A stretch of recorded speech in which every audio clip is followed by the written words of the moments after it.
Hey besties, welcome back to my channel. We're gonna talk about love, baby. Interracial love versus black love. Just watch. Hi guys, welcome back to my channel. Sunday Serenade. I'm not singing, sorry. Yeah. Can't sing. I wanted to talk about, so basically it's Sunday chat, but I'm serenaded to you in the sense that I'm sharing with you my thoughts and my opinions and my little chat about things. The world that we're living on right now is so different. We're ready for 2020. Baby girl, 2020's canceled. For real, fam? What was gonna happen? This quarantine period and this COVID-19 and Black Lives Matter movement and all these other situations, financial problems that people are experiencing, loss of jobs or decrease of hours. So we need to kind of change our mind and do our mind over about how we operate and how we do things and how we interact with people. So I want to talk about the fact that, as you guys all know, black girl in Asia. Been there, living in Asia. And people were like, okay, why are you going so far from home, child? You're black and you're gonna go all the way to Asia and live. And to be honest, I had one of the best time ever. Because of COVID, I'm currently at home in Canada. But I kind of wanted to share my preferences. Talking about my preferences and the things that I feel like people don't realize. Everybody's from different culture. But Asian, Latino, Black, or even Persians, or anybody maybe that is a child of an immigrant, right? Even if you're like Black Canadian, anybody that has a little bit of culture, not saying that Canada doesn't have a culture or US doesn't have a culture, but that has a different culture, different ideology, or different ideas, will understand what I'm trying to say. Sorry, that did not come out right. So yeah, I'm just looking at on my list about 5 things why I feel that dating, when it comes to dating, really similar. I have dated different culture, different color of men, and yeah. So I'm gonna guys refer to my feels when I was in Korea, how I felt. People were like, oh, you have yellow fever? Pause. First, jungle fever? Pause. Let me tell you something.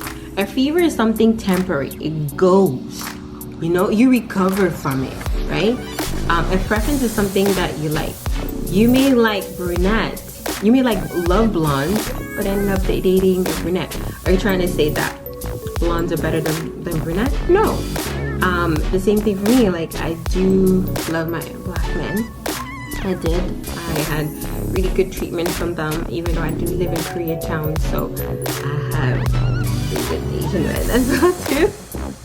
I have the experience of both, and I have to say that both, there's no one that's better than the other. Both have really good components. One thing with Black and Asian, I would say, you have to take off your shoes when you get home. Child, you can't walk into that house keeping your shoes. Hey, please take off your shoes. We don't know what kind of dirt or bacteria you're carrying around. Second, most of them are gentlemen. They will pay for your food. They love to feed you. They know that the girls love to eat. They will feed you. Third, I would say they will uplift you. They will praise you, support you, whatever you decide to do. I'm both culture, my black men and my Asian men. Based on my knowledge, they will support you. Whatever you do, and wish is great. They'll bring you a boba, you know. Oh, there'll be a little bit of rum, you know what I'm saying? They got you. The fourth thing is that both of them often are from immigrant parents, so they do understand the culture, the society expectation. For example, maybe by the age of 25, you're supposed to have all your life figured out together. Maybe you're supposed to plan to buy a house and get your car and then get married by the time you're 30. Yeah, they understand the pressure and expectation, which you don't have to explain. They understand why maybe you're reluctant to introduce them to your parents on the first week you guys met. Bro, I just met you. Can I meet your parents? Nah, my parents are not that cool. You can't just roll up and be like, hey, Miss Smith. Well, who are you, darling? Who are you? So no, they will definitely understand that there are some kind of etiquette or principle how you have to operate and then how you have to follow. And that, guys, I love you for that understanding. Yeah, you're not meeting my parents anytime soon unless put a ring on it. And then the fifth thing I did like in both culture, I noticed, they're financially ambitious. They will work hard to provide for you or to provide for themselves. They usually try to figure out their life together. In a sense that I met many men that were engineers, governmental workers, educated men. Most of them understand that they need to be educated. I'm not talking about the hood, because they're both Asian, Latino, Black. They're hood, okay? They're street smart. They're not bookmark, they're street smart. Cool, granted. Don't dish on the street smart, because street smart can get you places where you, as a book smart girl, you never even thought was possible. You're like, whoa, thoughts and ideologies that you need to talk about. But I would say that for me, I did appreciate that they understood the need to have intellectual conversation, stimulating conversation, and as well to, if you have an ambition and desire to get somewhere, they follow you in that thought. They will give you ideas, and or maybe they will have a connection to get you where you need to be. So most of them don't expect handouts. Even if they come from comfortable or financially wealthy family, they work hard, because most of their parents work hard to be where they are.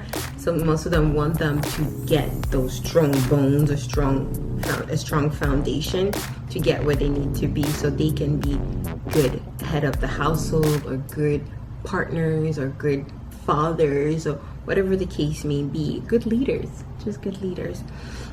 So yeah, that's what I kind of want to share, guys, with you. My idea in terms of being away from home, it doesn't mean I have yellow fever, but I do kind of saw how both culture kind of melted together. And these are just 5 little basic points. There's so many other things that I could go on, but we'll be here till tomorrow morning, child. Ain't nobody got all that time. So this is why it's one thing I would say, sometime when it comes to preferences, it's sometimes about timing, and be honest with your partner, what you want and what you like. And one thing as well, you may have a preference, that doesn't mean that's what you're gonna marry. Boo, let me tell you. You might be like, oh, Ashley, this is what I like my men like this. Pray and put it in the universe. Yes, a lot of people say if you pray and you write it down, you will attract what you want. But at the same token, sometimes what you want and what you need are 2 different things. They're not the same. So you always have to keep that in mind. And God knows what you need. I'm a believer that God knows what you need. It comes in due time. So yeah. And then within your relationship, don't lose yourself, baby. Make sure that you're with somebody that still wants you to be you, to be true to who you are and like you for you. Hey boos, hey besties, thank you for watching. Comment, like, subscribe.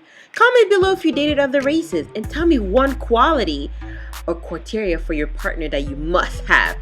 See you next time. Bisous, bisous.